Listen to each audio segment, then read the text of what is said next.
Nicole Johnson from the Baby Sleep site here, and I hope you're having a good day today. I am here in Ohio today, and it is 15 degrees, or at least it was when I woke up this morning. And it made me think about temperature and why babies wake up at night, if they're too hot, too cold, how do you know? And obviously as moms, we always worry about them being too cold. So I wanted to give you a quick tip today that the ideal room temperature for your baby to sleep is between 68 and 70 degrees. But you do have to make sure they're not overdressed, right? Because obviously let's say you have the heater on and you have it set to 70 degrees, but then you have like 4 layers on them, they might still be too hot.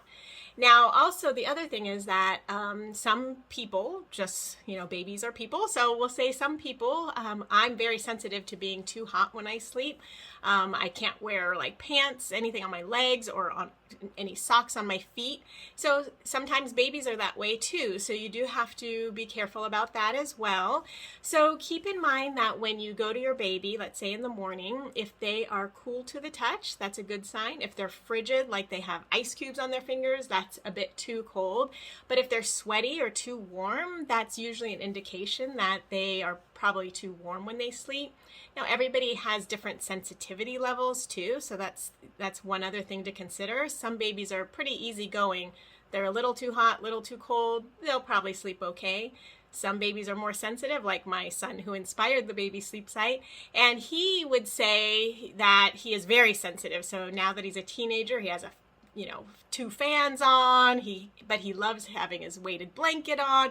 So there are things to consider as well that way. So if you have like a sleep sack on, but it's warm in the room, you might want to drop the temperature a little bit so that your baby can sleep better.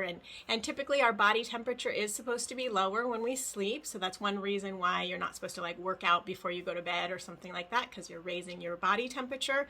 Similarly, for your babies and children, you want to make sure that they're not too warm when they're going to sleep and they're not too warm throughout the night. As I sleep, I get warmer and warmer, it seems. So that's another thing to consider, is that what the temperature is at bedtime versus at 3 in the morning, your baby may feel differently at those times. So that could be waking up your baby as well. So that's just a really quick tip today, and I hope that helps, and have a great day. Bye.